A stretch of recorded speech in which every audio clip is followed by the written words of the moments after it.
নমস্কার, food life love চ্যানেলে আপনাদের সকলকে স্বাগত। আজ বানাচ্ছি আমি গোটা মুরগির রোস্ট। খুব সহজ পদ্ধতিতে বাড়িতেই বানিয়ে ফেলা যায়। কিছু কিছু ছোটো ছোটো টিপস ফলো করলে খুব সুস্বাদুও হয়।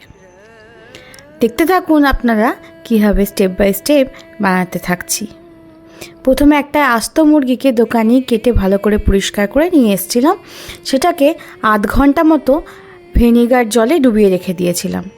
খুব ভালো করে তারপর প্লেন জলে ধুয়ে নিয়ে আমি একটা ছোটো টাওয়াল দিয়ে, মানে কিচেন টাওয়াল দিয়েই মাংসটাকে খুব ভালো করে মুছে নিয়েছি, যেন মাংসের গায়ে কোনো রকম জল লেগে না থাকে। এবার প্রথম ম্যারিনেশন করব একটা বড় সাইজের পাতিলেবুর রস। যদি ছোট হয় তাহলে আপনারা দুটো ব্যবহার করবেন। তার সাথে পরিমাণ মতো লবণ নিয়ে খুব ভালো করে হাত দিয়ে ডলে ডলে ভেতর থেকে বাইরে সবটাতেই খুব ভালো করে মাখিয়ে নেব। যেটুকু লেবুর রসটা এক্সট্রা আছে সেটা আমি ভেতরে দিয়ে হাত দিয়ে খুব ভালো করে ভেতরটাতেও লেবু নুনের রসটা মাখিয়ে ফেলবো মুরগির মাংসে। তাতে এতে মাংসটা না খুব সফট আর জুসি কিন্তু হবে। তাই এই ম্যারিনেশনটা কিন্তু খুব ইম্পর্টেন্ট। দেখুন খুব ভালো করে মাখানো হয়ে গেছে। এবার এটাকে ঢেকে আমি 1 থেকে 1.5 ঘন্টা মতো ম্যারিনেট হতে রেখে দেব। আমি এটাকে বাইরেই রাখবো, এখন কিন্তু ফ্রিজে আমি ঢোকাবো না। এবার সেকেন্ড ম্যারিনেশনের জন্য চলুন মশলাগুলো রেডি করে ফেলি। প্রথমেই দেখুন আমি রেডিমেড মশলা নিয়ে নিয়েছি। চিকেন তন্দুর মশলা প্রায় ধরুন 4 চামচ মতো। আমার মুরগিটার ওজন আজকের প্রায় 2 কেজি 200-300 মতো ওয়েট ছিল। সেই মাপেই আপনাদেরকে মশলাগুলো আমি দেখাচ্ছি। তার সাথে নিয়ে নিয়েছি চাট মশলা 2 থেকে 2.5 টিস্পুন মতো, নিয়েছি গরম মশলা ছোটো চামচের 1 চামচ, লাল কাশ্মীরি মির্চ ছোটো চামচের 2 চামচ, 1 চামচ মতো ধনে গুঁড়ো, 1 চামচ মতো জিরে গুঁড়ো। তার সাথে বেশ অনেকটা মতো কেশরি মেথিও নিয়েছি। এবার দই নিয়ে নিয়েছি, টক দই প্রায় 200 গ্রাম মতো এখানে টক দই আছে। টক দইয়ের মধ্যে এবার শুকনো মশলাগুলো সব দিয়ে খুব ভালো করে মিশিয়ে নেব। এর মধ্যে আমি ছোটো চামচের 1 চামচ বিট লবণ আর 1 চামচ আমি এখানে গোলমরিচ গুঁড়োও দিয়েছি। এবার সব মশলাগুলোকে খুব ভালো করে আগে মেখে নেব, যাতে কোনোভাবেই কোনো দলা পাকিয়ে না থাকে আর মশলাগুলো দইয়ের সাথে খুব ভালোভাবে মিশে যায়। আর তার মধ্যেই দিয়ে দিয়েছিলাম 2 চামচ মতো রসুন বাটা, ছোটো চামচে 2 চামচ আদা বাটা আর কাঁচা লঙ্কাটা আপনারা আপনাদের আন্দাজ মতোই দেবেন। তবে মুরগির মাংস যেহেতু তাই রসুনটা একটু বেশি দেবেন, এতে স্বাদটা কিন্তু খুব ভালো আসবে।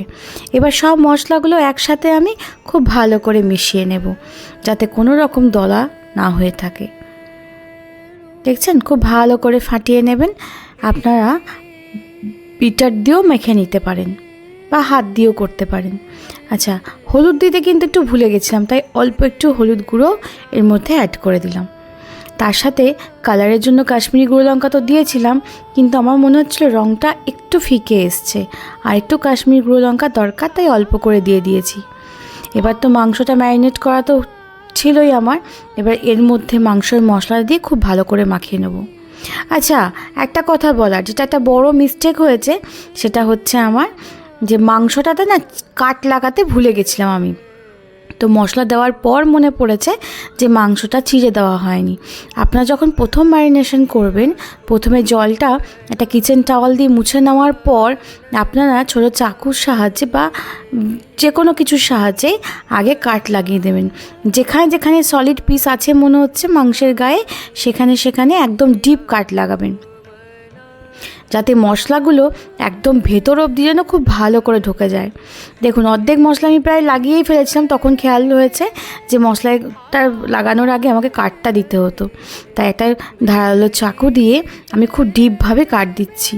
দেখছেন কতটা ডিপ করে আর ঘন ঘন করে কাট দিচ্ছি, এতে মাংসটা না খুব জুসি আর ফ্লেভারটা খুব ভালো আসে।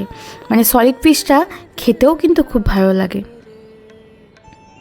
দেখুন খুব ঘন ঘন আর ডিপ কাট দিতে হবে এভাবে,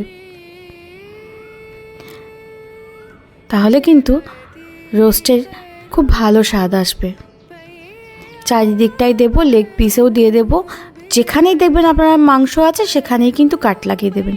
যেমন খুশি করে কাট লাগালেও হবে, তবে দেখবেন বেস্ট পিসের জায়গায় যেন একটা সমানভাবে কাটটা পড়ে, না হলে কিন্তু ছেড়ে চলে যাবে মাংসটা হাড়ের গা থেকে। দেখছেন খুব ঘন ঘন ঘন ঘন করে আমি কাটগুলো দিচ্ছি।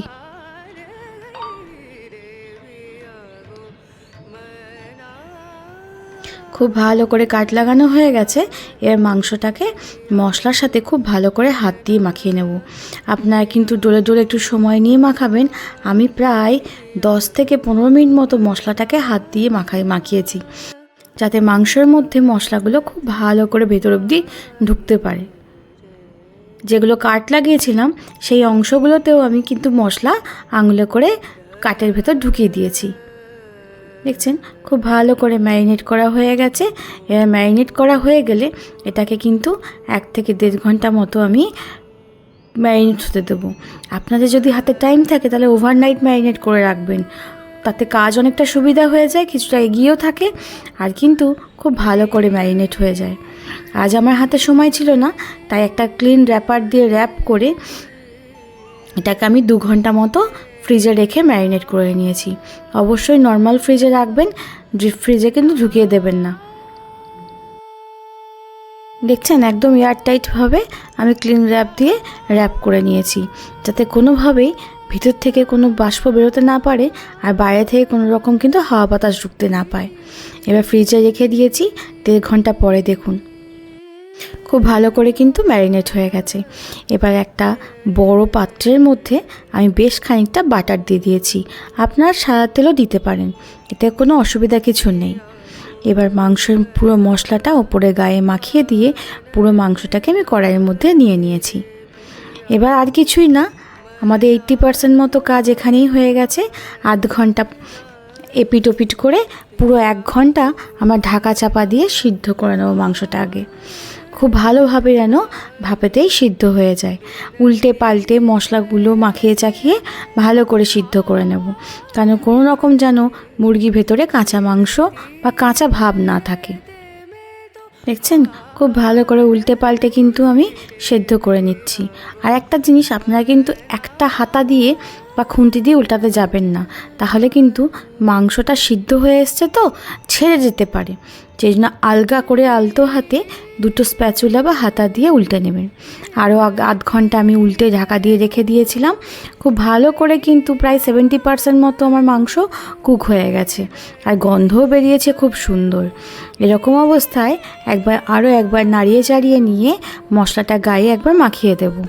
তারপর একটা জিনিস করব, যেটা হচ্ছে আপনারা যদি স্মোকি ফ্লেভার চান তাহলে কাঠকয়লা পুড়িয়ে একটা বাটির মধ্যে দিয়ে কিছুটা ঘি দিয়ে খানিকক্ষণ ঢাকা চাপা রেখে দেব।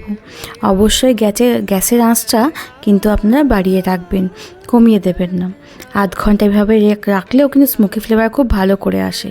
আর না হলে এভাবে পাগুলোকে একটু সুতো দিয়ে বেঁধে একটা কাবাবের স্টিক নিয়ে নেবেন। স্টিক দিয়ে এরকম করে তুলে মাঝখান থেকে একেবারে ডিরেক্ট গ্যাসে পুড়িয়ে নেবেন, এটাও কিন্তু স্বাদ খুব ভালোবাসে। আমি কিন্তু একটু তাড়া ছিল বলে আর আধ ঘন্টা মতো কাঠকয়লা দিয়ে অপেক্ষা করতে পারিনি, তাই একবারে ডিরেক্ট গ্যাসে চাপিয়ে খুব ভালো করে সেঁকে নিয়েছি। এতে যে ঝোল বা রসের যে ভাবটা সেটাও ড্রাই হয়ে যাবে, আবার আপনাদের মাংসটা একটু পোড়া পোড়া হয়ে যাবে। স্মোকি ফ্লেভার তো আসবেই, খেতেও কিন্তু খুব ভালো হয় এভাবে ডিরেক্ট যদি আঁচের মধ্যে একটু ঝলসে নেন। ব্যাস 5-7 মিনিট ঝলসে নিলেই হবে, তবে হাই ফ্লেমে আপনারা ঝলসে নেবেন। আমার মুরগির রোস্ট কিন্তু একদম তৈরি। আমার ভিডিওটা যদি ভালো লেগে থাকে তাহলে অবশ্যই কিন্তু একটা লাইক করে দেবেন, আর শেয়ার এবং সাবস্ক্রাইব করতে কিন্তু একদম ভুলবেন না। সবাই খুব ভালো থাকবেন, সুস্থ থাকবেন, আর সকলকে ভালো রাখবেন।